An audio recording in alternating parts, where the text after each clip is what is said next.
ऐ ऐसी कळवळाची जाती करीला भाविन प्रीती समचरण सरोजम सांद्र नीलांबुदावम जगन्नीत पानी मंडन मंडनाना तरुण तुलसी माला गंधर्व कंजनेत्रम सदय धवलहासं विठ्ठलं चिन्तयामि पाण्डुरङ्गाकारो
द्वन्द्वातीतं गगनसदृशं तत्त्वमस्यादिलक्ष्यम् एकं नित्यं विमलमचलं सर्वदी साक्षिभूतम्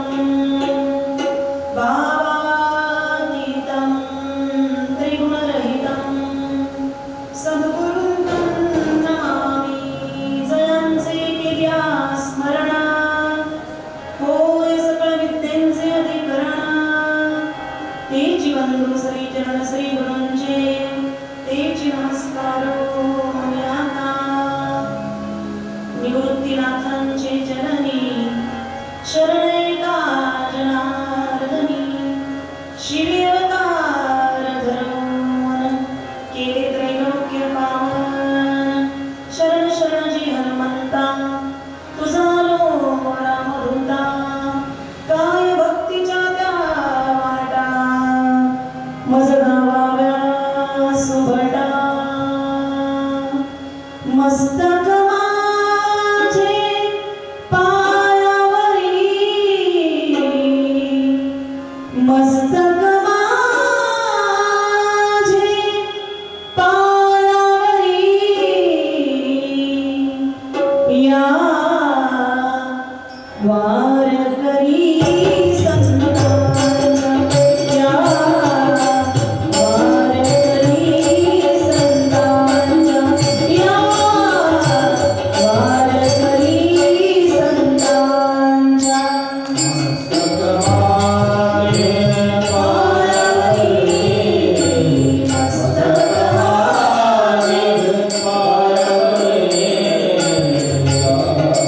वारकरी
लेकुराचेही वाहे माऊलीचे चित्त ऐसी कळवळाची जाती करीला भाविन प्रीती. मर्यादा पुरुषोत्तम भगवान प्रभू रामचंद्रांच्या पदस्पर्शाने साधू संतांच्या पदस्पर्शाने पुनीत झालेली पावन झालेली भूमी श्री क्षेत्र मिळविसते.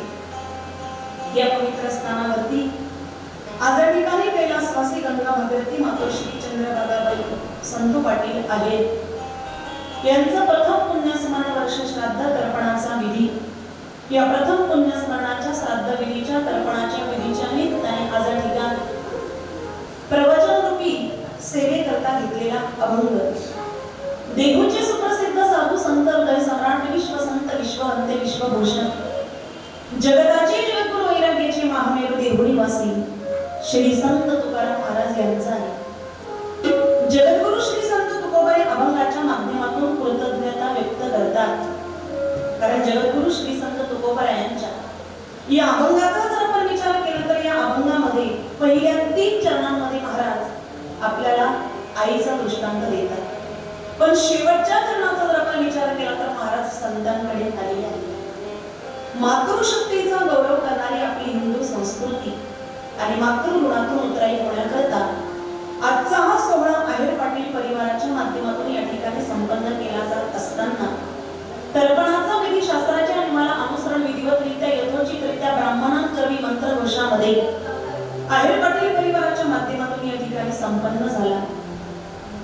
मग मातृगुणातून उतराई होण्याकरताचा हा सोहळा या ठिकाणी संपन्न केला जात असताना सुंदर अशा पद्धतीचं नियोजन आयोजन या संगीत रूपी प्रवचनाचं या ठिकाणी करत असताना आहेर पाटील परिवाराच्या माध्यमातून ज्यांना मात्र या ठिकाणी गायनाकरता पाचारण केलेले संप्रदायाचं भूषण वैभव असणारे महाराष्ट्रातील ख्यातनाम गायनाचार्य स्वर अलंकार आमचे बंधू हरिभक्तप्राण योगेजी महाराज असाल महाराजांच्या चरणावरती या ठिकाणी वंदन. परमादरणीय परमश्री परमार्थ प्रेमी गायनाचार्य स्वर अलंकार हरिभक्तप्राण संतोषजी महाराज महाराजांच्या चरणावरती या ठिकाणी वंदन. परमादरणीय परमश्री परमार्थ प्रेमी महाराष्ट्रातील ख्यातनाम गायनाचार्य स्वर अलंकार हरिभक्तप्राणचे सुनीलजी महाराज महाराजांच्या चरणावरती या ठिकाणी वंदन. उत्कृष्ट अशा प्रकारची तबल्याची साथ करणारे ज्यांच्या कृपाशीर्वादाने परमार्थ आजही या ठिकाणी चालू आहे. अर्थात आयुष्यामध्ये ज्यांच्या मार्गदर्शनाने कीर्तन प्रवचन करण्याचं सद्भाग्य मला प्राप्त झालं असे आदरणीय परमश्री परमार्थ प्रेमी गुरुवर्य हरिभक्तप्राण रामदास महाराज रसाळ महाराजांच्या चरणावरती या ठिकाणी वंदन. सिंध वादक आदरणीय परमश्री परमार्थ प्रेमी हरिभक्तप्राणचे अमित दादा दादांच्या चरणावरती या ठिकाणी वंदन. सिस्टीम वाले दादा ऑपरेटिंग वर आमच्या सर्वांचा आवाज तुमच्यापर्यंत पोहोचवण्याचं कार्य सिस्टीम वाले दादा या ठिकाणी करत आहेत. दादांच्या चरणावरती या ठिकाणी वंदन. सिस्टीम म्हटल्याच्या नंतर तो कार्यक्रमाचा प्राण आहे तो अत्यंत महत्त्वाचा आहे म्हणून दादांच्या चरणावरती कोटी कोटी वंदन.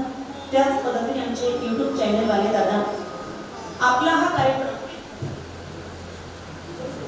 विठूचा सोहळा YouTube चॅनलच्या माध्यमातून ही सेवा झाल्याच्या नंतर परत परत आपल्याला हा कार्यक्रम ज्यांच्या माध्यमातून ऐकायला मिळेल असे YouTube चॅनल वाले दादा दादांच्या चरणावरती या ठिकाणी वंदन. आपणही सर्व आप्तेष्ट सज्जन समोरील पाहुणी मंडळी गावकरी मंडळी आदी करून आहेर पाटील परिवाराच्या दुःखामध्ये सहभागी होण्याकरता कैलासवासी गंगा भगवती मातोश्री चंद्रभागाबाई संत पाटील आहेर यांना आदरांजली श्रद्धांजली समर्पित करण्याकरता या ठिकाणी उपस्थित झालात. आपण सर्वांच्या चरणावरती वंदन नतमस्तक होईल.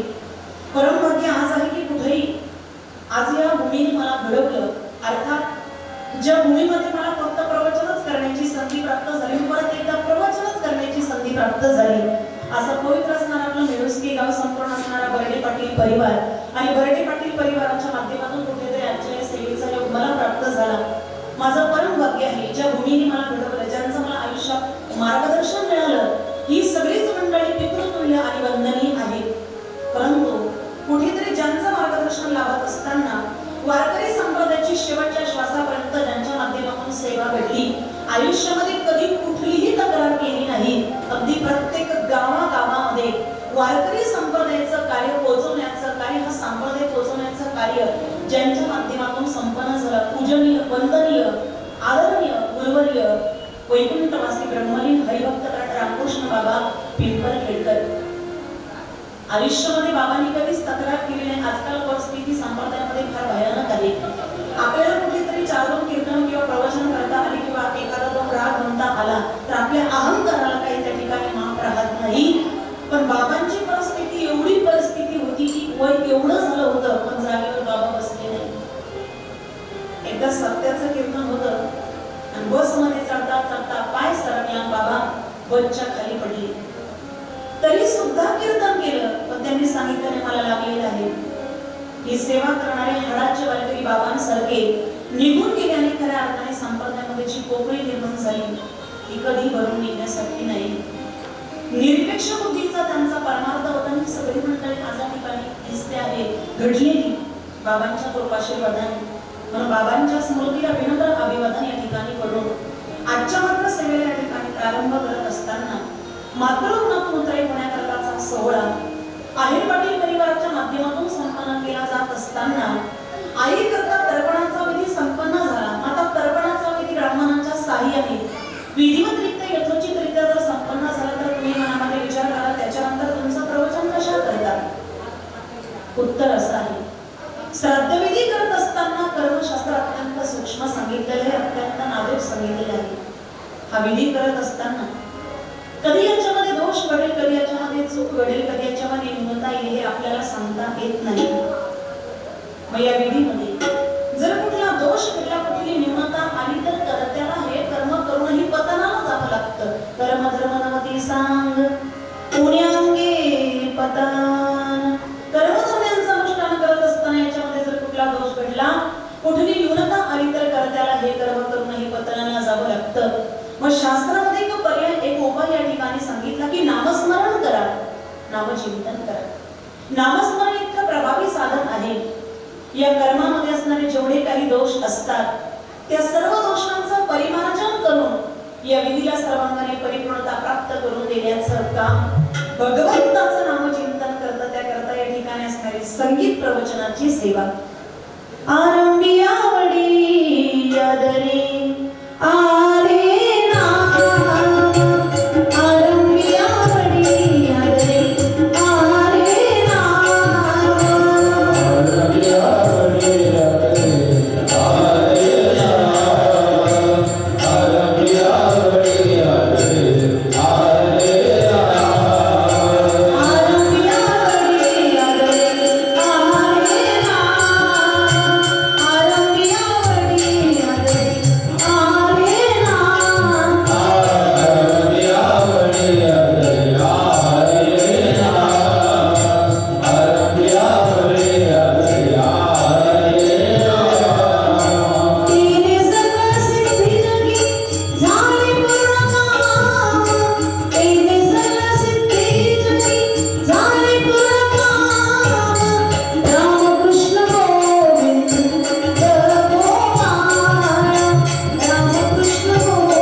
आहेर पाटील परिवाराच्या दुःखामध्ये सहभागी होण्याकरता या ठिकाणी उपस्थित झाला. ज्या ज्या वेळेला भगवंताचं भजन नामचिंतन केलं जाईल त्या त्यावेळेला हाताने टाळी, मुखाने भगवंताचं नामचिंतन करा. आयुष्यामध्ये या ठिकाणी जी संपत्ती आपण कमवणार आहोत ना ती गेल्याच्या नंतर सोबत येणार आहे. तुम्ही किती स्थावर मालमत्ता कमवलेली असली सोडून मात्र एक दिवस जायचं आहे. पण आयुष्यामध्ये केलेली जमवलेली परमार्थरूपी संपत्ती या मातेचाच प्रथम पुण्यस्मरण वर्ष श्राद्ध तर्पणाचा विधी परमभाग्य आहे. एवढं मोठं परमभाग्य की आज द्वादशीचा पर्वकाळ आहे आणि द्वादशीच्या पर्वकाळावरती पुण्यस्मरण श्राद्ध विधी तर या ठिकाणी आलेला आहे. तर ज्या दिवशी या माऊलीने अयोध्येचा प्रवास संपत परलोकाची यात्रा प्रारंभ केली तो ही आजचाच दिवस. आयुष्यामध्ये जे काही पुण्य कर्म केलं, जे काही सत्कर्म केलं, त्या सत्कर्माची पावती भगवंताने त्यांना दिली. शास्त्र असं सांगतं, ज्यांचं पूर्व कर्म चांगलं आहे त्यांच्या उत्तर कार्यात प्रीत्यर्थ कीर्तन प्रवचन करावं. जन्मभर सदाचारपूर्वक आचरणे, कथा कीर्तन, दान धर्म, अन्नदान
पर्वकाळ आहे, पण आई वडिलांच्या समोर त्यांचा पोटचा मुलगा जाणं हे त्यांच्या जीवनातलं सगळ्यात मोठं दुर्भाग्य आहे.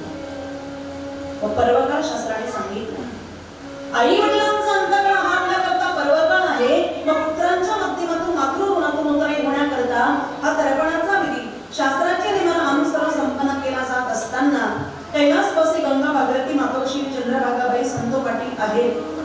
यांच्या पाठीमागे असणारा शोकाकुल परिवार, त्यांचे सुपुत्र श्री ज्ञानेश्वर संतो पाटील आहेत. त्याच पद्धतीने त्यांचे नातू श्री अनिल दत्तात्रय पाटील आहेत. त्याच पद्धतीने त्यांची मुलगी सौ बकोबाई बाळासाहेब सोनवणे, त्याच पद्धतीने त्यांचे नातू श्री सुनील दत्तात्रय पाटील आहेत. संपूर्ण या ठिकाणी असणारा आहेर पाटील परिवार मातृगुणातून उतराई होण्याकरता सोहळा या ठिकाणी संपन्न केला जात असताना आजच्या दिवसापर्यंत या मातेचा प्रवास यमधर्माच्या योजनांवर सुरू होता. आज हा प्रवास पूर्ण होणार, त्यांना दुसरी योनी प्राप्त होणार, त्या योनीमध्ये त्यांना शांती लाभावी त्याकरता अशा परिवाराकडून अनेक अशा प्रकारचं दान मात्र घडत आहे. सर्वप्रथम घडत आहे नामदान, ज्ञानदान, दुसरं आहे अन्नदान, तिसरं आहे वस्त्रदान, चौथं आहे अर्थदान. जे काही दान आज या परिवाराकडून घडणार आहे, आपल्या हातावरती तांदूळ आणि पाणी घेऊन या मुलांनी असा एक संकल्प करायचा आहे. आज जेही काही दान करणार आहोत त्या सर्व दानाचं पुण्य आम्ही आमच्या आईच्या नावाने समर्पित करतो. आजचं जे दान आहे त्या दानाच्या माध्यमातून त्यांना जी योनी प्राप्त होणार त्या योनीमध्ये त्यांना शांती लाभावी त्याकरता आजचं दान आहे. पण आजच्या दिवसापर्यंत प्रवास सुरू होता. प्रवास सुरू झाला कधी तर 13व्याचा विधी संपन्न झाल्याच्या नंतर. मी नाही सांगत, गरुड पुराण कल्प सांगितलं 13 दिवसांपर्यंत तो जीवात्मा तुमच्या आपल्यामध्ये वास्तव्याला राहतो. 13वा करता कोणाचा? शास्त्र सांगतात गृहस्थ असलेली जर व्यक्ती गेली असेल तर त्यांच्याकरता 13वा संपन्न करा. ब्रह्मचारी जर व्यक्ती गेली असेल तर त्यांच्याकरता 14वा संपन्न करा. वानप्रस्थाश्रमी जर व्यक्ती गेली असेल तर त्यांच्याकरता 15वा. आणि एखादा संन्यासी जर महात्मा गेला असेल तर त्यांच्याकरता 16वा संपन्न केला जातो, ज्याला षोडशी नावाचा संस्कार म्हटलं जातं. शास्त्र काय सांगतं? गृहस्थ असलेली व्यक्ती गेली असेल तर त्यांच्याकरता 13वा संपन्न करा. म्हणजे 13 दिवसांपर्यंत तो जीवात्मा तुमच्या आपल्यामध्ये वास्तव्याला राहतो. एकदा का 13व्याचा विधी संपन्न झाला की त्याचा पुढचा प्रवास यमधर्माच्या दूतांबरोबर सुरू होतो. मग त्याला जो प्रवास करायचा यमधर्माच्या दूतांबरोबर एका नदीतून करायचा आहे. ज्या नदीतून त्या जीवात्म्याला प्रवास करायचा आहे त्या नदीचं नाव आहे वैतरणी नदी.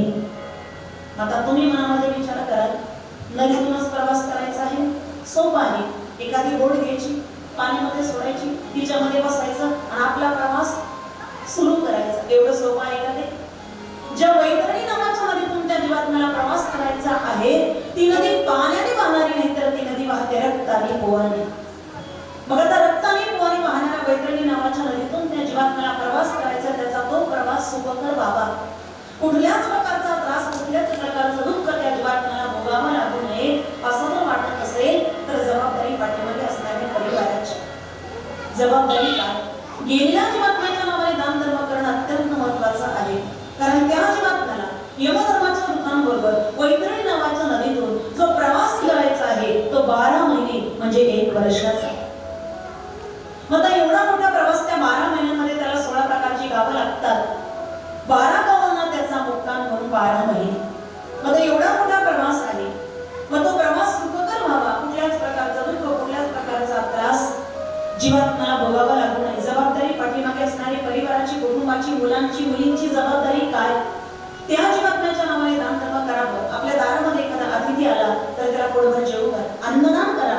गोरगरिबांकरता, अनाथांकरता अन्नदान करा. गावात सप्ताह चालू असेल, वारकऱ्यांना पंगत द्या. अन्नदानासारखं श्रेष्ठ दुसरं दान नाही. कारण लेने को हरिनाम, देने को अन्नदान, तरणे को लीनता और उठने को अभिमान. महाराज म्हणतात घ्यायचं असेल तर हरीचं नाम घ्या, द्यायचं असेल तर अन्नदान द्या, करायचं असेल तर लीन व्हा आणि डुबायचं असेल तर अभिमानाने राहा.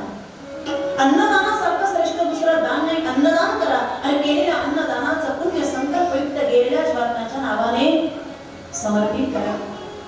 वस्त्रदान करा. पण असं वस्त्रदान करायचं की जे दान केल्याच्या नंतर आपल्याला पुण्य मिळालं पाहिजे. नाहीतर आमच्या माता माऊलींना सवय लागली, आपण जर सांगितलं ना बाई वस्त्रदान करणं खूप चांगलं असतं, पण ही माऊली असं वस्त्रदान करते जे तिच्या उपयोगात येत नाही, ते वस्त्र कुठे म्हटले दुसऱ्याला दान. आणि लक्षात घ्या, आपण परिधान केलेलं वस्त्र चुकून सुद्धा दुसऱ्याला परिधान करायला द्यायचं नाही. आणि दिलंच तर ते परत आपण परिधान करायचं नाही, कारण त्याच्यामध्ये दोष निर्माण होतो. दोष म्हणून आपल्याकडे एक पद्धत आहे, दाव्यामध्ये, श्राद्धामध्ये कुठल्याच प्रकारचे दुखाटे स्वीकारायचे, स्वीकारले जाणार नाही, स्वीकारायचेच नाही. देवही नका आणि घेऊ सुद्धा नका. तर दाव्य श्राद्धामध्ये जे दुखाटे आपण स्वीकारतो, मला सांगा आपण फेकून देतो का? व्यवस्थित गाड्या घालून एखाद्या कोठीमध्ये, पेटीमध्ये, कपाटामध्ये ठेवून देतो. आपल्या जे घरा पाहुण्याचा देवाचा कार्यक्रम निघू द्या, दुकानात जातो आणि त्याच्याकरता नवीन वस्त्र आणतो का? आणतो का? आता आपल्याच घरात एवढे पडले म्हटल्याच्या नंतर कशाला दुकानदाराची भरती? तेच वस्त्र घ्यायचं आणि जो देव कार्य करणारा, जो आपला अपेष्ट आहे त्याच्या अंगावरती येऊन ते वस्त्र आपण टाकल्याच्या नंतर महाराज त्याला दोष लागतो. दोष पुण्य करता पाप घडेल. म्हणून देवही नका आणि घेऊ सुद्धा नका. आणि फारच तुमचं प्रेम असेल आयर पाटील परिवारावरती, या माऊलीला जर तुम्ही 1000 रुपयाची साडी आणणार असाल तर 1000 रुपयाची परिवाराला मदत करा. 500ची साडी आणणार असाल तर 500ची मदत करा. काय 100-200 रुपयाची टावेल टोपी तुम्ही आणणार असाल तेवढी परिवाराला मदत करा. पूर्वीच्या काळामध्ये जसे लग्नांमध्ये आहेर असायचे बघा, तसं आता मला असं वाटायला लागलं 10 श्राद्धामध्ये आहेरच घेतले पाहिजे. म्हणजे कुठेतरी ही पद्धत बंद होईल, ही प्रथा बंद बंद होईल. द्यायचंच असेल तर कोरं वस्त्र दान करा आणि त्या केलेल्या कोऱ्या वस्त्र दानाचं पुण्य संकल्पयुक्त गेलेल्या जीवात्म्याच्या नावाने समर्पित करा. अर्थदान करा, पण असं अर्थदान करायचं की जे दान केल्याच्या नंतर आपल्याला पुण्य मिळालं पाहिजे. जे दान केल्याच्या नंतर आपल्याला पुण्य मिळालं पाहिजे, म्हणजे जी नोट आपल्या कुठेच उपयोगात येत नाही. मंदिराच्या दानपेटीमध्ये दान करा म्हणजे आपल्याला पुण्य मिळेल. बरोबर ना? बरोबर ना? हो म्हणता, हो म्हणता आजीबाई. जी नोट आपल्या कुठेच उपयोगात येत नाही, मंदिराच्या दानपेटीमध्ये दान केल्याच्या नंतर पुण्य मिळेल. अजून एक म्हणतात, जाऊ दादा दिलं. जी नोट आपल्या कुठेच उपयोगात येत नाही, मंदिराच्या दानपेटीमध्ये दान केल्याच्या नंतर पुण्य मिळेल. तो जगाचा मालक आहे. देणारे काही काही असे असतात त्यांच्या नावाचा पत्ता सुद्धा लागत नाही. त्याला सात्विक दान म्हटलं जातं. ज्या दानामध्ये कुठल्या प्रकारच्या फळाची मोबदल्याची अपेक्षा केली जात नाही, निरपेक्ष बुद्धीने जे दान दिलं जातं त्याला सात्विक दान म्हटलं जातं. त्या दानाच्या अनंत पटीने भगवान परमात्मा आपल्याला देतोच, पण अगोदर द्यायला शिका. म्हणजे यायला आपोआप सुरुवात होईल, पण दिल्याशिवाय मिळणार नाही. महाराज म्हणतात दिदिरा वाचोनी फळ प्राप्ती कैची, किंवा माऊली म्हणतात तपेवीर दैवत दिदिरा विन प्राप्त. दिल्याशिवाय मिळणार नाही, कारण त्याचा वेदच आहे. घेसे तेव्हा देशी, अगोदर तो घेणार आणि मगच आपल्याला देणार. काही काही माणसं दान धर्म करत नाही, अन्नदान करत नाही, पुण्यकर्म करत नाही, सत्कर्म करत नाही, वारी करत नाही, तीर्थयात्रा करत नाही, पण अशा माणसांना सुख प्राप्त होण्याची अपेक्षा असते. पण महाराज गावामध्ये सप्ताह सुरू झाला आणि सप्ताहाची कमिटी जर त्याच्याकडे वर्गणी मागण्याकरता गेली तर आपणच दार बंद करतो, मागच्या दाराला जाऊन बसतो. मग परिस्थिती अशी ओढवते तो म्हणतो यंदाच्या वर्षी 5 लाखाला झोपलं, 5 नाही 10 लाखाला झोपली का?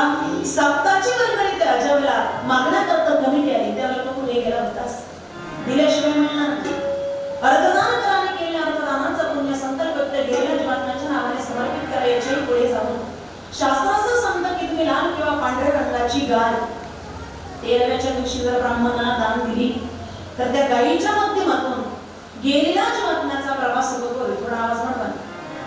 गेलेल्या जीवात्म्याचा प्रवास सुखकर होईल. आता गाय ब्राह्मणाला दान द्यायची म्हणजे काय स्वस्त आहे का? आता आपण इथे ते सुद्धा घेणार. जर उद्या उठून आपण ब्राह्मण लोकांना काही दान द्यायला लागलोच तर त्यांना पूजा पाठ स्वरूप पशुपालन करावं लागेल. दुधाचा धंदा. आता आपणही देणार नाही, ते सुद्धा घेणार.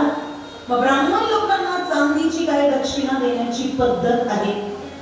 पण आता बाजारामध्ये ज्या गायी मिळतात त्या चांदीच्या नाही. आपल्याला जर चांदीची गोमाता ब्राह्मणाला दान द्यायची असेल तर स्वतः सोनाराच्या रूपाने जा, शुद्ध चोख चांदी घ्या, त्या चांदीची गोमाता बनवा, ती गोमाता ब्राह्मणाला दान द्या. ऐका, त्या गायीच्या माध्यमातून गेलेल्या जीवात्म्याचा प्रवास तर सुखकर होईलच, पण एक दिवस आपण सुद्धा युलक सोडून परलोकाला जाणार आहोत. आपल्या सुद्धा प्रवासाकरता ती गोमाता उपयोगात येते म्हणून गाय ब्राह्मणाला दान देण्याची पद्धत आहे. पण आता आमची बरीचशी कीर्तनकार महाराज मंडळी सांगतात आपण ब्राह्मण लोकांना ज्या गायी घोडी शिडी काय सोन्याची काठी वगैरे दान देतो ते परत त्या वस्तू घेतात, सोनाराच्या दुकानात जातात, त्या मोडतात, त्याचे पैसे घेतात. आपल्याला त्याच्याशी काही घेणं देणं. आपलं कर्तव्य कुठपर्यंत? दान देईपर्यंत. मला सांगा, एखादी वस्तू आपण दुसऱ्याला दान दिल्याच्या नंतर आपला त्याच्यावरती काही अधिकार असतो का? समजा आपण आपला बंगला विकला एखाद्याला, म्हणजे विकू नका, कल्पना करा. समजा आपण आपला बंगला विकला एखाद्याला, स्टॅम्प वगैरे करून दिला. आता मला सांगा त्या बंगल्यावरती अधिकार कोणाचा? आपला सांग. ज्याला आपण बंगला विकला त्याचा. आपला काही अधिकार आहे? आता आपण जर वस्तू ब्राह्मणाला दान दिली तर ब्राह्मण त्या गायी मोडो नाहीतर मोडून आपल्याला त्याची काही घेणं देणं आहे का? आपलं कर्तव्य दान देईपर्यंत, कारण ते दानाचं जे पुण्य आहे गेलेल्या जीवात्म्याला त्या ठिकाणी प्राप्त होतं. तुम्ही म्हणता दान धर्म इथे करणार, आपण वस्त्रदान इथे करणार, अर्थदान इथे करणार, अन्नदान इथे करणार, मग त्या जीवात्म्यापर्यंत पोहोचणार कसं? महावैष्णव माऊली त्याला एक उत्तर देतात. आर्यमा नावाची जी देवता आहे, आर्यमा नावाची देवता आपल्या पितरच्या लोकांमध्ये राहतात, त्या पितरांपर्यंत ही श्रद्धा प्रवाहित करण्याचं काम आर्यमा नावाची देवता करते. दान तुम्ही इथे कराल पण गेलेल्या जीवात्म्यापर्यंत ते तिथे पोहोचवणार आर्यमा नावाची देवता. अतिशय महत्वाचा विधी आहे. आईच्या गर्भात आल्यापासून तर आजच्या दिवसापर्यंत आपल्या शास्त्राने जे 16 संस्कार सांगितले त्या 16 संस्कारांपैकी असणारा अखेरचा संस्कार म्हणजेच श्राद्धविधी, तर्पण. विधी झाल्याशिवाय गेलेल्या जीवात्म्याला मुक्ती मोक्षाची प्राप्ती होत नाही. पण शास्त्र असं सांगतं की ज्या तिथीला व्यक्ती विधी स्थितीला त्याचं काय आलं पाहिजे, वर्ष श्राद्धाला पाहिजे. मग आता ज्या तिथीला व्यक्ती गेली 1 वर्ष पूर्ण झाल्याच्या नंतर त्या स्थितीला त्या व्यक्तीचं वर्ष श्राद्धाला पाहिजे. पण आपण त्याच्यामध्ये शॉर्टकट मारला, आपण 5.5 महिन्यातच श्राद्धविधी उरकून घेतला. आपण फक्त उरकलाच, सारखं झाला नाही. तो विधी व्यर्थ होईल. महाराज पुढे करा नारायण बली, करा त्रिपिंडी. तर काही काहींचा पितृदोषिक का प्रकार असतो, नारायण बली नाग बली केला तरी, त्रिपिंडी केला तरी जात नाही. मग पुढे पितृदोषाला प्राप्त होण्यापेक्षा ज्या त्याला जो तो विधी शास्त्राच्या पद्धतीने सांगता येईल त्या पद्धतीने करणं आपल्या प्रत्येकाचं परम कर्तव्य आहे. 12 महिने 1 वर्षाचा एवढा मोठा त्या जीवनाचा प्रवास आहे. त्या प्रवासामध्ये त्याला तहान लागते, त्याला भूक लागते, त्याच्या भोजनाची व्यवस्था काय.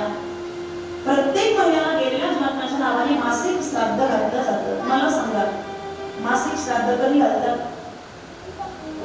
माझा आवाज तुमच्यापर्यंत येतोय? तुमच्यापर्यंत माझा आवाज येतो ना? मला सांगा, मासिक श्राद्ध कधी घालतात? कधी घालतात? मला काही बीडकडे म्हणून नाही आणि दिंडोरी तालुक्यातलीच मासिक श्राद्ध कधी घालतात? कधी घालतात? घालतात ना? चुकलं तर चुकलं, ती कोण शिक्षा करणार. कधी घालतात मासिक श्राद्ध? नाही का? नाही घालत का? आता माझ्या माहितीप्रमाणे आपण घालतो. कधी घालतात मासिक श्राद्ध? कधी घालतात? महिन्याला. पण कधी? तिथीला. कधी घालतात? ती व्यक्ती ज्या तिथीला गेली त्या तिथीला. मग ती पंचमी सत्र पंचमी, सप्तमी सत्र सप्तमी, अष्टमी सत्र अष्टमी, नवमी सत्र नवमी, दशमी सत्र दशमी किंवा द्वादशी तिथी असेल तर द्वादशी तिथीला गेलेल्या जीवनाच्या नावाने मासिक श्राद्धाच्या दिवशी एक पितर म्हणजे उपास करू जेवू घातला जातो. तो पितर उपास करून भोजनासाठी बसल्यानंतर आपण त्याच्यासमोर विस्तव म्हणजे आगेरी ठेवतो. आगेरी ठेवल्याच्या नंतर बनवलेले पदार्थ त्याच्यावरती टाकले जातात. बनवलेले पदार्थ त्याच्यावरती टाकल्याच्या नंतर गावठी तुपाची, गावरान तुपाची धार धरली का त्याच्या माध्यमातून काय निर्माण होतो? धूर निर्माण होतो. आता आपण केलेल्या त्या अन्नदानाच्या माध्यमातून जो धूर निर्माण झाला, त्या धुराच्या माध्यमातून आपण बनवलेल्या अन्नामध्ये असणारा अर्धअन्न गेलेल्या जीवनाला रस्त्यामध्ये प्राप्त होतं. तीही पोचवण्याचं कार्य आर्यमा नावाची देवता त्या ठिकाणी करत असते. आता मासिक श्राद्धाच्या दिवशी जो पितर उपवास करून जेव घातला जातो, माता मौल्यानं मला सांगतो कधी जेवला पाहिजे? जो पितर उपवास करून जेव घातला जातो कधी जेवला पाहिजे? कधी जेवला पाहिजे? तो जेवला पाहिजे 12 वाजता, म्हणजे सूर्य माध्यान्ह काळात आल्याच्या नंतर. कधी जेवला पाहिजे? सूर्य माध्यान्ह काळात आल्याच्या नंतर. आपल्याला सवय लागली आपल्याला उद्या उपवास करून जेवू घालायचा असल्याना आदल्या दिवशी उद्याचं लक्ष दे ना, लवकर या. आमच्या पाठीमागे फार महत्वाचं काम, एकदा तुमचं झालं आम्ही आमच्या पुढच्या कामाला मोकळे. तुम्ही तुमच्या सोयीप्रमाणे 8 वाजता, 9 वाजता, 10 वाजता, 11 वाजता, 11:30 वाजता जर उपवास करून जेवू घालत असाल, उपवास करून जेवणार नाही, पाहुणा जेवून जाईल आणि असणारा जीवात्मा मात्र अतृप्तच राहील. कारण तो जेवला पाहिजे सूर्य माध्यान्ह काळात आल्याच्या नंतर, म्हणजे 12 वाजता. आता तुम्ही म्हणाल ताई 12 वाजता पितर जेवला पाहिजे, पण तो जेवण्याकरता तो तसा मिळालाही पाहिजे. कोण? पितर. पण आता प्रत्येकाच्या शरीराला काही ना काहीतरी व्याधी, कोणाला बीपी, कोणाला शुगर. बरं, शुगर आल्या माणसाचं कसं असतं माहिती का? सकाळी 7:30 वाजताच गोळी. आता त्याने सकाळी 7:30 वाजता जर गोळी घेतली असेल तर त्याला 8 वाजता गोळी नको का? मासा उपवास करू सांगूच नका.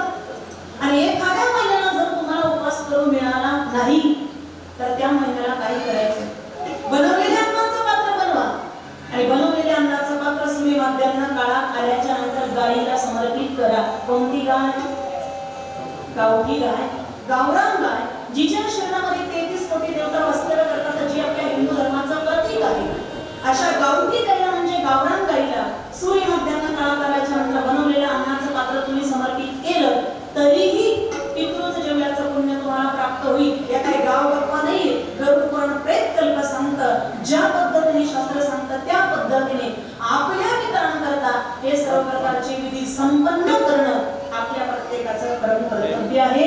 मग आज या ठिकाणी आहेर पाटील परिवाराच्या माध्यमातून श्राद्धविधी संपन्न होत असताना जगद्गुरु श्री संत तुकोबाराय या अभंगामध्ये वर्णन खरं संतांचं करतात.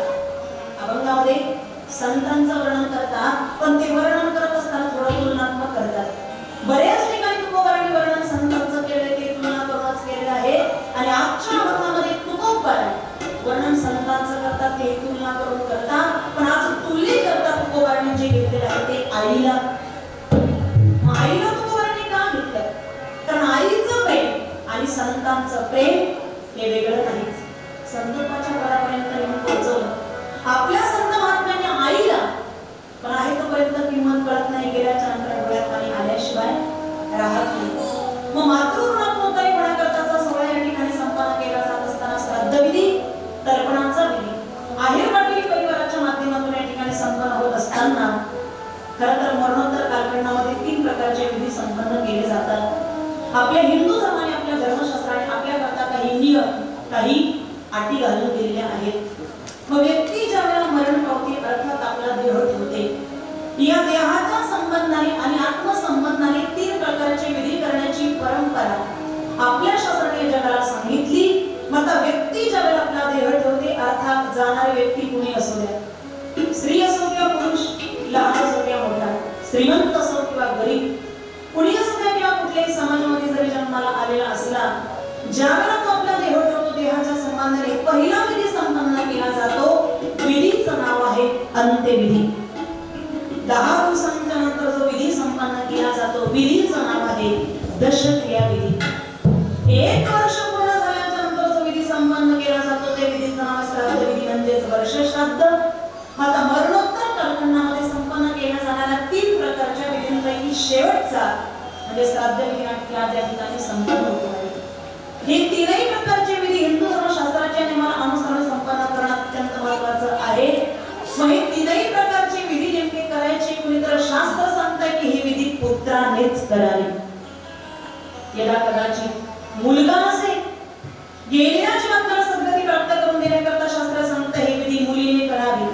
यदा कदाचित मुलगा आणि मुलगी दोनही नसतील, शास्त्र सांगतं गेलेल्या जीवाला सद्गती प्राप्त करून देण्याकरता विधी पुतण्यांनी करावे. यदा कदाचित पुतणीही नसतील, गेलेल्या जीवाला सद्गती प्राप्त करून देण्याकरता शास्त्र सांगतं हे विधी भाऊबंधांनी करावे. यदा कदाचित भाऊबंधही नसतील, मला नाही वाटत असा कोणी असेल, पण यदा कदाचित भाऊबंधही नसतील तर गेलेल्या जीवाला सद्गती प्राप्त करून देण्याकरता शास्त्र सांगत आहे हे विधी गावाने करावे. पण त्या जीवात्म्याकरता हे विधी संपन्न केले गेले पाहिजे. ज्या वेळेला त्या पितरांकरता हे विधी संपन्न केले जातील, जगद्गुरु श्री तुकोबाराय सांगतात ते पितर आपल्याला आशीर्वाद देतील. पिंड बगावरी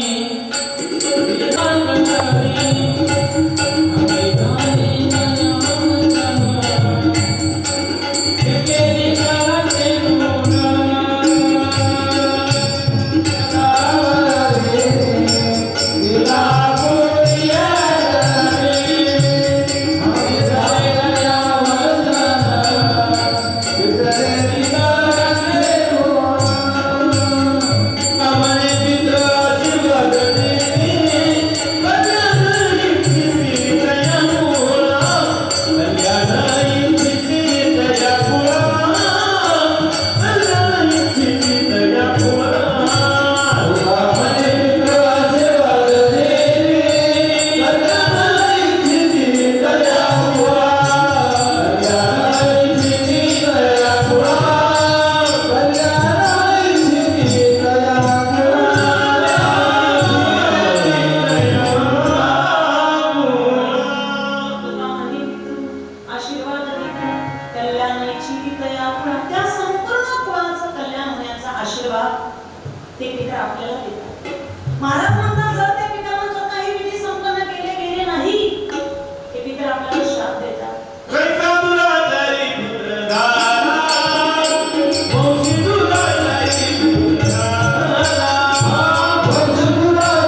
सनातन हिंदू धर्मशास्त्राच्या नियमाला अनुसरून सर्व प्रकारचे विधी संपन्न करणं अत्यंत महत्त्वाचं आहे आणि त्याच सनातन हिंदू धर्मशास्त्राच्या नियमाला अनुसरून आपल्या मातृऋणातून उतराई होण्याकरता हा तर्पणाचा विधी आहेर पाटील परिवाराने संपन्न केला.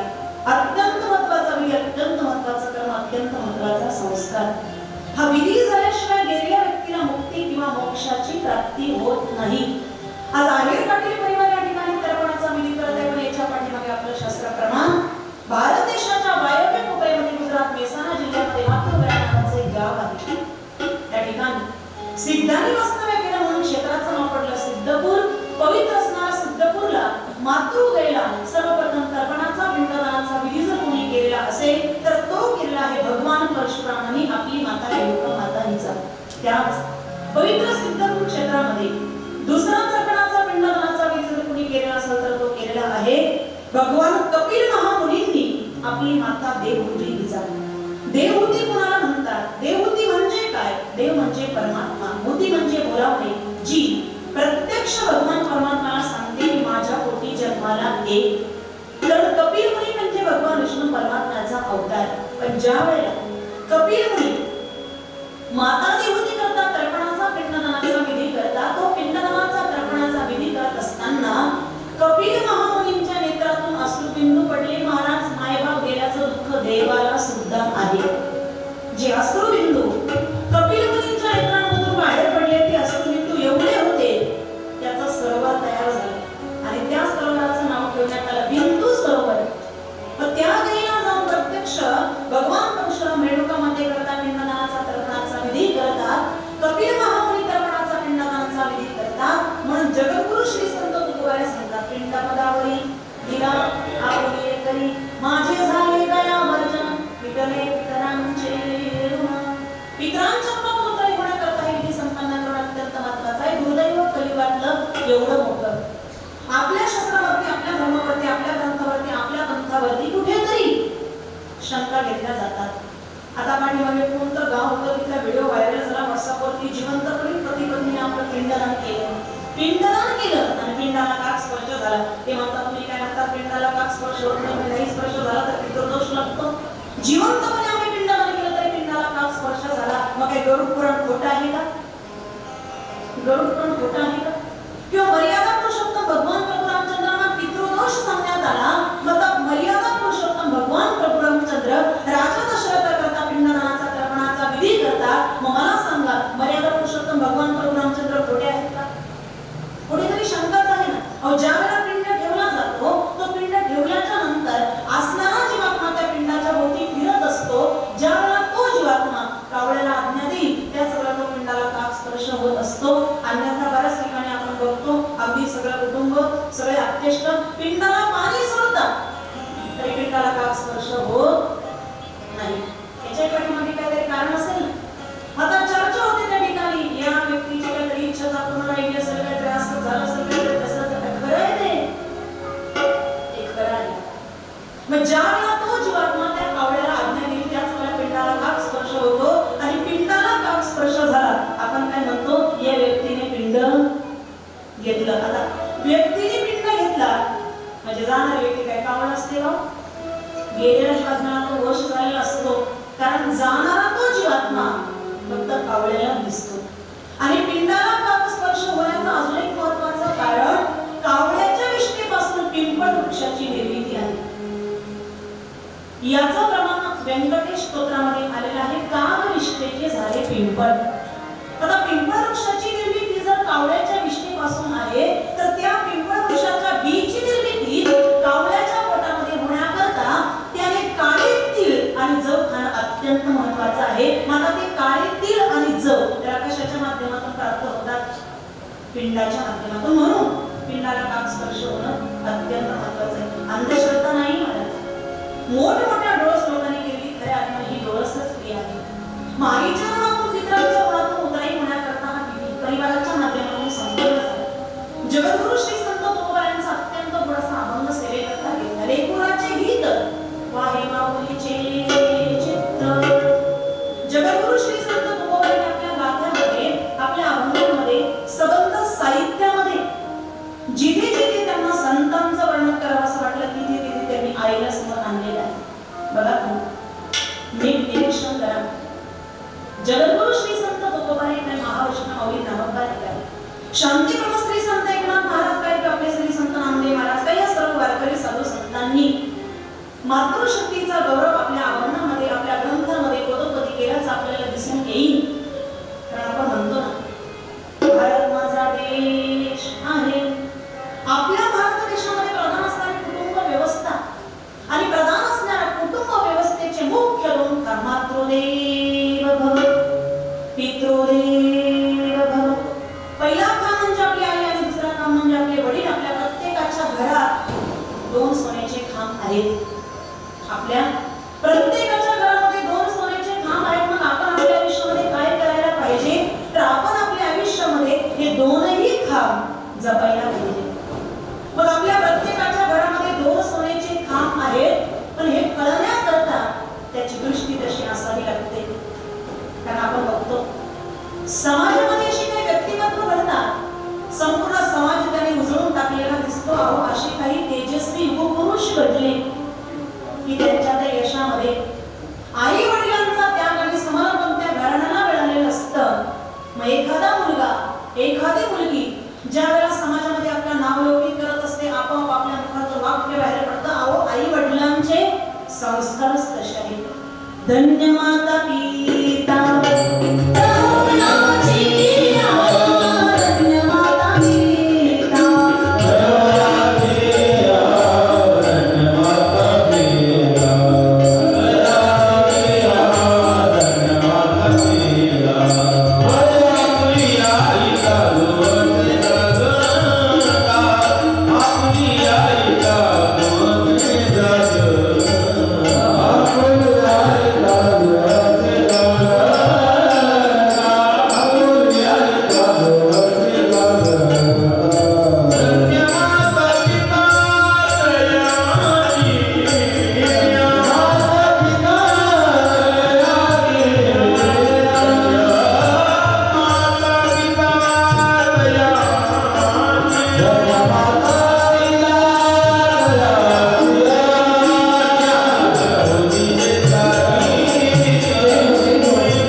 मातृशक्तीचा गौरव करतात. मग त्या मातेच्या त्यागाला समर्पणाला वर्णन करणारा दंडवत घालणारा आणि त्या मातेचं महात्म्य वर्णन करणारा अत्यंत गोडसा आजचा अभंग आहे. याच्यामध्ये जीवाच्या शाश्वत कल्याणाचा विचार आपल्या संतांनी मांडला. त्या विचारांचं प्रतिनिधित्व करणारे अनेक महात्मे अनेक संत या भूमीमध्ये होऊन गेले. त्यात कलशस्थानी असणारे जगद्गुरु श्री संत तुकोबाराय तुका जरासे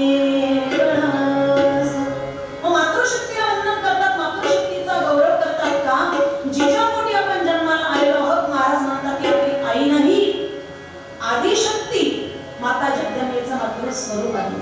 मग ती आली तिच्या वात्सल्याच्या रूपामध्ये आपल्या घरामध्ये वावरत असते.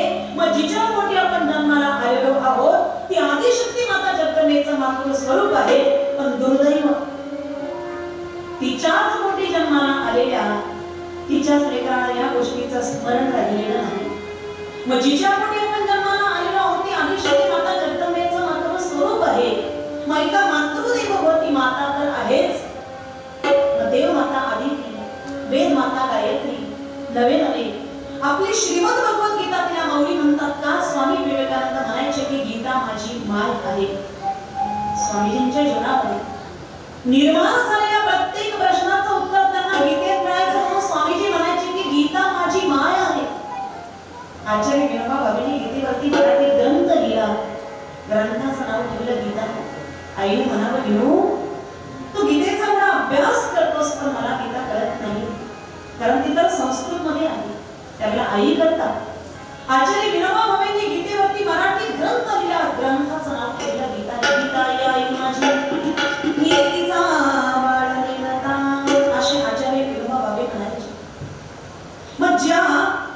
धरणी मातेला आपण पाय लावणार आहोत ना महाराज, तिला सुद्धा माता म्हटलेलं आहे. पण या धरणी मातेला पाय लावण्याच्या अगोदर परत तुझ्या पांडुरंग शास्त्री आठवले, अर्थात पूजनीय दादा, या धरणी मातेला पाय लावण्याच्या अगोदर त्रिकाल संध्येमध्ये आपल्याला श्लोक म्हणायला सांगतात. समुद्र वसने देवी पर्वतस्थन मंडली विष्णुपत्नी नमस्तुभ्यं पादस्पर्शं क्षमस्व मे. अशी प्रार्थना, असे संस्कार आज आपल्या लेकरांना देण्याची गरज आहे. तर साधा हरिपाठ सुद्धा अजून काही काही माहीत नाही, अशी सुद्धा अभागी कुटुंब आपल्याला आपल्या आजूबाजूला बघायला मिळतात. याच्याही पुढे जाऊन सांगायचं झालं, ज्ञानराज माऊलींची ज्ञानेश्वरी माय आहे. कारण ज्ञानराज माऊली आहे, ज्ञानराज माऊली आहे. माता देव माता आदित्य वेद माता गायत्री श्रीमद भगवद्गीता तिला माऊली म्हणतात, धरणी माता तिला माता म्हटलेलं आहे. या सगळ्या मातांच्या पलीकडे जाऊन निसर्गाकडे मात्र तो आपल्याला बघायचा आहे. तर जिच्या पोटी आपण जन्माला आले आहोत ती आपली आई आहेच, कारण ती आपल्याला देहाने जन्माला घालते आणि जिच्याशी आपली नाळ जोडलेली आहे. पण त्या मातेची श्रेष्ठता सांगत असताना आपल्या साधू संतांनी तिला संतत्वाच्या पदापर्यंत नेऊन पोहोचवलं. कारण आपल्या लेकराचं सर्वतोपरी कल्याण व्हावं आईच्या अंतःकरणात असतं. विश्वाचं सर्वतोपरी कल्याण होण्याची भावना संतांच्या अंतःकरणात असते. महाराज संत दादागिरी करत नाही, आई दादागिरी करत नाही. फारच जास्त झालं आईने एवढंच म्हणा, मेल्या उन्हात काय म्हणतोस, घरात म्हण. मला सांगा त्या आईचं तिच्या लेकराला मर म्हणणं खरंच नसतं का? जी आई त्या लेकराला मर म्हणते तीच आई ती लेकरू आजारी पडल्याच्या रात्र त्याच्या उशाशी बसते. स्वतःचा प्राण वाचू शकली असती, हो स्वतःचा प्राण वाचू शकली असती ती, पण शेवटच्या श्वासापर्यंत मिठीमध्ये घेतलेलं लेकरू तिने सोडलं नाही. तिला आई म्हणतात. शेवटचा श्वास वाचत होती महाराज, पण लेकराच्या प्राणाचं रक्षण करण्याकरता अखेरचाही श्वास त्या आईने घेतला. तिला आई म्हणतात. हॉस्पिटलमध्ये ऍडमिट केली आई. डॉक्टर साहेबांनी सांगितलं तर आईच वाचू शकते, नाहीतर बाळच वाचू शकतं. असणारा सगळं कुटुंब, असणारा सगळा परिवार सांगतो, डॉक्टर साहेब बाळ गेलं तरी चालेल, बाळाच्या आईला वाचवा. बाळ गेलं तरी चालेल, पण बाळाच्या आईला वाचवा. महाराज पण त्या मृत्यूच्या दारामध्ये असणारी आई डॉक्टर साहेबांना हात जोडून सांगते, डॉक्टर साहेब मी सांगते तुम्हाला, मी गेले तरी चालेल, पण माझ्या बाळाला वाचवा. हे म्हणणारी आई आहे. जिचे पिढे बाळा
आपल्याला सगळं कोणी विचारणार सुद्धा नाही.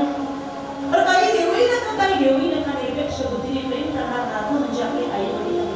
आई दादागिरी कधीच करत नाही. व विश्वाच्या कल्याणाची कामना करणारे संत महाराज म्हणतात दादागिरी करत नाही. सर्वांच्या जनावरती नतमस्तक होऊन दंडवत घालून विश्वाच्या कल्याणाची कामना करणारे संत आहेत. सकळांच्या पाया माझे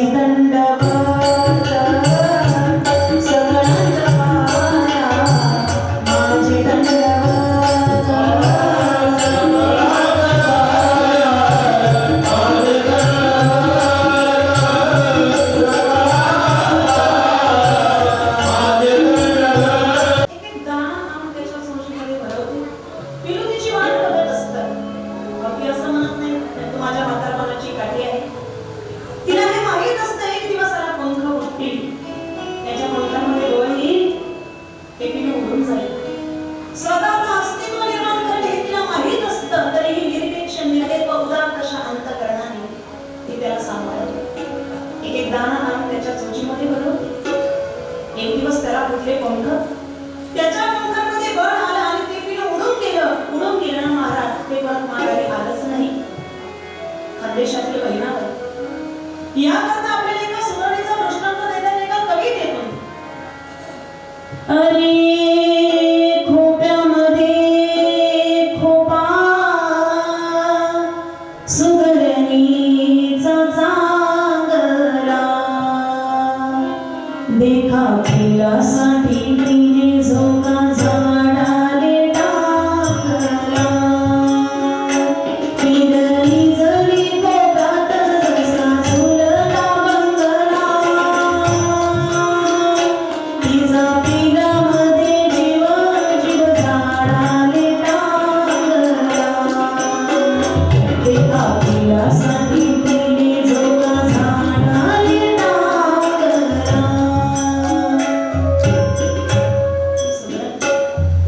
अत्यंत सुरक्षित अशा पद्धतीची जागा शोधते महाराज. जागेवरती आपल्या पिलांकरता ती घरटं बनवते.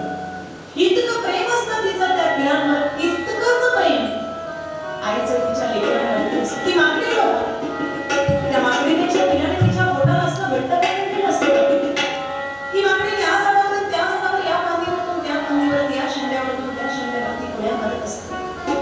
तिच्या पिलाने तिच्या पोटाला घट्ट पकडलेलं असतं, कारण त्याला एकच माहित असतं, आपण आपल्या आईच्या पोटाला घट्ट पकडायचं आहे, कारण पुढची संपूर्ण जबाबदारी ही आई सांभाळते. कारण ती माकडी या झाडावरून त्या झाडावर, या फांदीवरून त्या फांदीवरती पुढ्या जरी मारत असली तर तिचं संपूर्ण चित्त हे तिच्या पिलापाशीच असतं. इतकं प्रेम असतं महाराज तिचं त्या पिलांवरती, तितकंच प्रेम आईचं तिच्या लेकरांवरती असतं.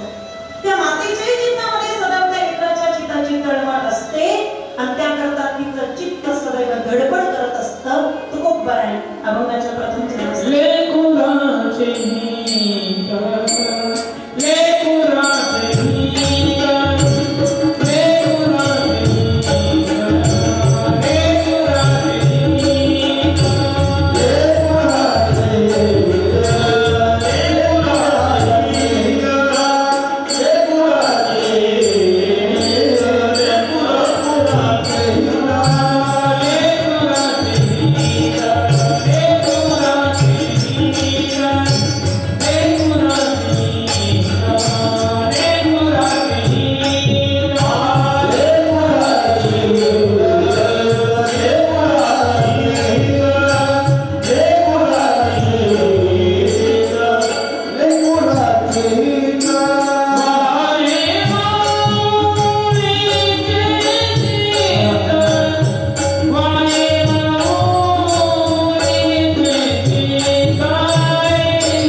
आई डोळ्यात तेल घालून अत्यंत बारकाईने आपल्या बाळाकडे आपल्या लेकराकडे लक्ष देत असते. तिला माहित असतं याला काहीच कळत नाही.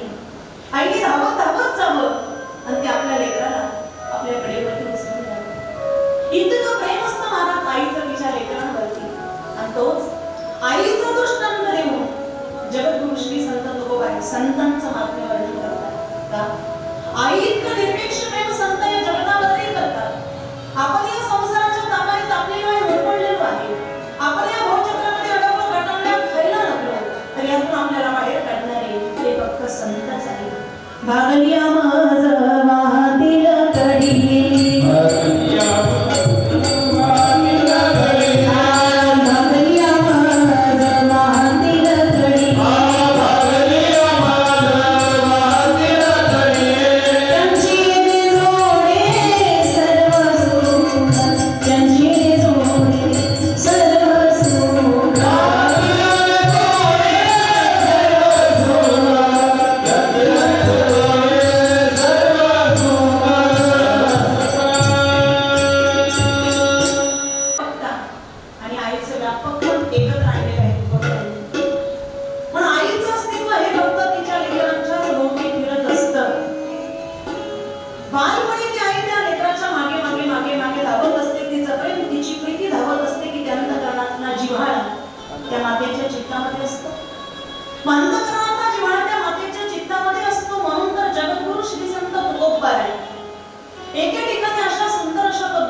आयुष्यामध्ये सगळ्यांच्या मनातून उतराई होता येईल, पण आईच्या मनातून कधीच उतराई होता येत नाही.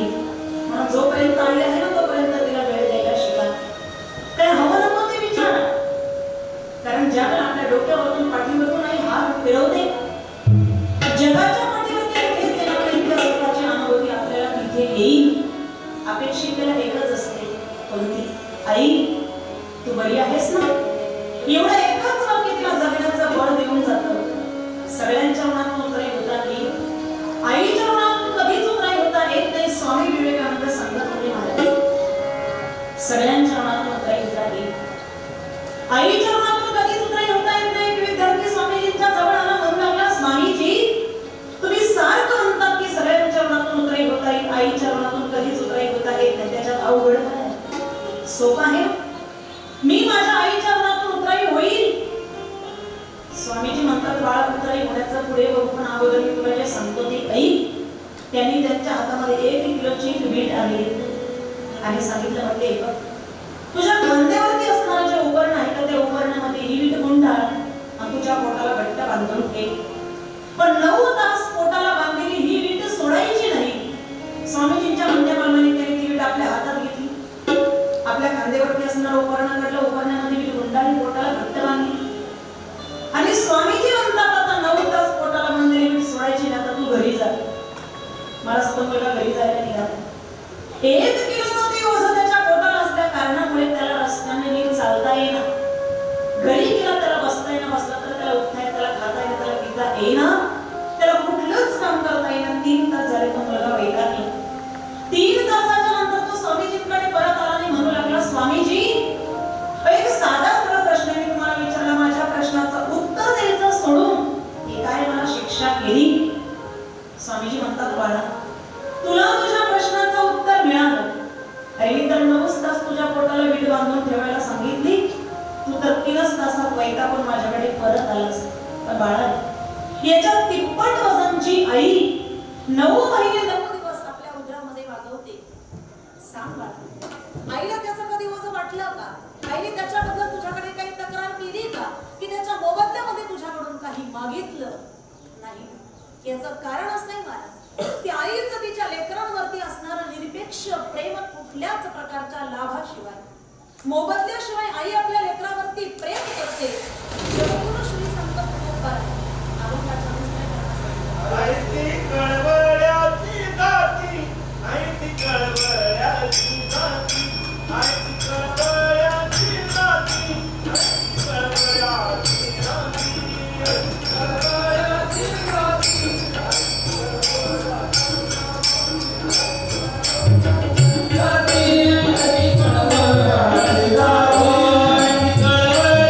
हरी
मंदिर आहे त्या मंदिरामध्ये मूर्ती राहिली नाही. आज मंदिर आहे पण त्या मंदिरामध्ये देवच राहिला नाही. अशी अवस्था आहे. अशा लेकरांची अवस्था कशी झाली आहे सांगू. सोडून या गेली आई,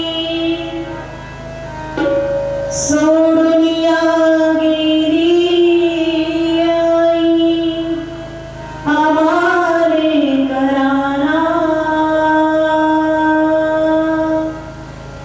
आई आई आई आता मनोनी कुणाला आई आई आई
होईल.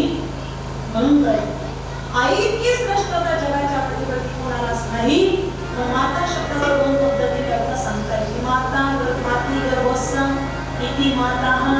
महाराज म्हणतात की आपल्या गर्भधारणच होती तिला माता म्हणतात. माता शब्दाचा दुसरा अर्थ मान्यते पूज्यते सर्व इति माता. जिला सर्वांनी मान्यता दिली, जिची सर्वांनी पूजा केली तिला माता म्हणतात. मग आपल्या लेकराचा ओझा घ्यायला ती तयार असते. महाराज 9 महिने 9 दिवस आपल्या उजनामध्ये त्याला पाठवते. पण जगद्गुरु श्री संत तुकोबारे सांगतात आई जशी आपल्या लेकराचा ओझा घ्यायला तयार आहे ना, या साधकाचं या विश्वाचं ओझा घ्यायला संत तयार आहेत. कारण अत्यंत कळकळाची जात ही संतांची आहे. म्हणून तुकोबारे सांगतात मी माझा संपूर्ण भार संपूर्ण ओझं त्या संतांवरती घालणार आहे. अभंगाचा शेवटचा चरण. तुका म्हणे माझे तुका म्हणे माझे तुका म्हणे माझे तुका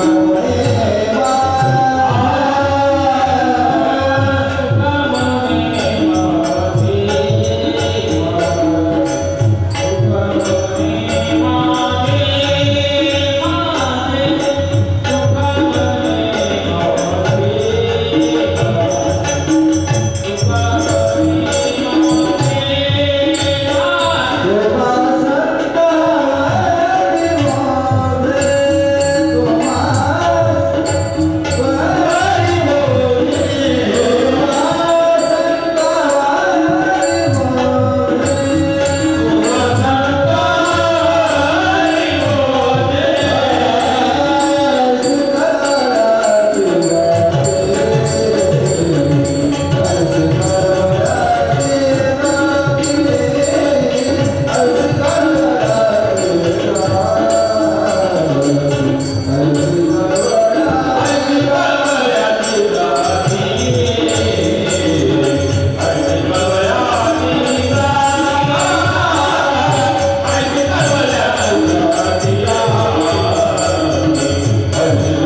साधू संतांच्या पदस्पर्शाने पुढे पावन झाले तुम्ही श्री क्षेत्र हळूची या पवित्र स्थानावरती कैलासवासी गंगा भगवती माता श्री चंद्रभागावैकी संत पाटील आहेत. यांचा प्रथम पुण्यस्मरण वर्ष श्राद्ध तर्पणाचा विधी शास्त्राचे निवार अनुसरण विधिवत यथोचितरित्या आहेर पाटील परिवाराच्या माध्यमातून या ठिकाणी संपन्न होत असताना या माऊलींच्या जाण्यात या परिवाराचे दुःख झाले ते दुःख वाचवण्याची शक्ती भगवान परमात्म्याने त्यांना प्रदान करावी आणि माऊलीला पुढची गती उत्तम शरीरे प्राप्त करून देई भगवान पंढरीश पांडुरंग परमात्म्याच्या चरणावरती विश्वगुरु संत श्रेष्ठ निवृत्तीदारांच्या चरणावरती या ठिकाणी प्रार्थना करेन. या मातेच्या पाठीमागे असणारा शोकाकुल परिवार त्यांचे सुपुत्र श्री ज्ञानेश्वर संत पाटील आहे, त्यांची नातू श्री अनिल दत्तात्रय पाटील आहे, श्री सुनील दत्तात्रय पाटील आहे, त्याच पद्धतीने त्यांची मुलगी सौभाग्यवती बकुबाई बाळासाहेब सोनवणे संपूर्ण ठिकाणी असणारा आहेर पाटील परिवार सर्व आप्तेष्ट या पुण्यस्मरण श्राद्ध विधीच्या निमित्ताने आहेर पाटील परिवाराच्या उत्सवामध्ये सहभागी होण्याकरता कैलासवासी गंगा भगवती मातोश्री चंद्रभागाबाई संत पाटील आहेर यांना आदरांजली श्रद्धांजली समर्पित करण्याकरता उपस्थित झाला. परिवाराच्या वतीने आम्हा सर्वांच्या ठिकाणी आभार प्रदेश ठिकाणी व्यक्त कार्यक्रमाच्या निमित्ताने सुंदर अशा पद्धतीने गायनाची साथ केली. अर्थात ज्यांच्यामुळे या कार्यक्रमाला रंगत आली एकट्या सगळ्या मुलींकरता जोरदार टाळी वाजवा. गायनाच्या परमादरणीय परमश्री परमानंद प्रभू स्वर अलंकार आमचे बंधू हरिभक्त योगेजी महाराज सरसाट महाराजांचे या ठिकाणी आभार हृदय ठिकाणी व्यक्त करीत आदरणीय परमश्री परमानंद प्रभू महाराष्ट्रातील ख्यातनाम गायनाचे स्वर अलंकार हरिभक्त संतोषजी महाराजांचे सुद्धा या ठिकाणी खूप खूप आभार. गायनाचे स्वर अलंकार हरिभक्त सुनीलजी महाराजांचे सुद्धा या ठिकाणी खूप खूप आभार. परमादरणीय परमश्री परमानंद प्रभू तबल्याची साथ करणारी महाराष्ट्रातील ख्यातनाम मृदंगाचार्य तबला वादक गुरुवर्य प्रेमादरणीय परमश्री ज्यांच्या मार्गदर्शनातून परमार्थ या ठिकाणी घडला असे आदरणीय गुरुवर्य हरिभक्त रामदास महाराज सरसाट महाराजांच्या जन्मावरती सगळ्या ठिकाणी समर्पित सिंधची साथ करणारे आदरणीय परमसंत परमानंद प्रेमी आमचे बंधू हरिभक्त अमित दादाच्या ठिकाणी खूप खूप आभार. सिस्टीममध्ये दादा ऑपरेटिंग बलांच्या सर्वांचा आवाज तुमच्यापर्यंत कमी जास्त पद्धतीने पोहोचवण्याचं कार्य दादांनी या ठिकाणी केलं. दादांचे आभार. त्याच पद्धतीने या ठिकाणी युट्यूब चॅनेलमध्ये दादा आदरणीय इथूनचा सोहळा युट्यूब चॅनेलची मालक या ठिकाणी उपस्थित आहेत आणि खऱ्या अर्थाने पुन्हा पुन्हा या ठिकाणी हा कार्यक्रम ज्यांच्या माध्यमातून आपल्याला बघायला मिळणार आहे असे चॅनेलवाले दादांचे सुद्धा ठिकाणी खूप खूप आभार हृदय ठिकाणी व्यक्त केले. आजच्या या प्रथम पुण्यस्मरण श्राद्ध विधीच्या निमित्ताने या सेवेचं सद्भाग्य ज्यांच्या माध्यमातून मला प्राप्त झालं गुरुवर्य हरिभक्त रामदास महाराज प्रसाद आणि संपूर्ण या ठिकाणी असणारे आदरणीय हरिभक्त राजाराम महाराज बर्डे आणि संपूर्ण या ठिकाणी असणारा बर्डे पाटील परिवार मनापासून त्यांच्या ठिकाणी आभार देशा ठिकाणी व्यक्त करत माझी झालेली सेवा माझ्या श्री गुरूंच्या नंबरांच्या लोकोबाऱ्यांच्या विश्वगुरु संत श्रेष्ठ निवृत्ती दादांच्या वैकुंठवासी गुरुवर्य ब्रह्मन हरिभक्त रामकृष्ण बाबा पिंपळकर वैकुंठवासी गुरुवर्य हरिभक्त ब्रह्मली निवृत्ती बाबा गुरवडकर दादांच्या चरणावरती सेवा समर्पित करून सेवेला या ठिकाणी पूर्ण विराम. विठ्ठल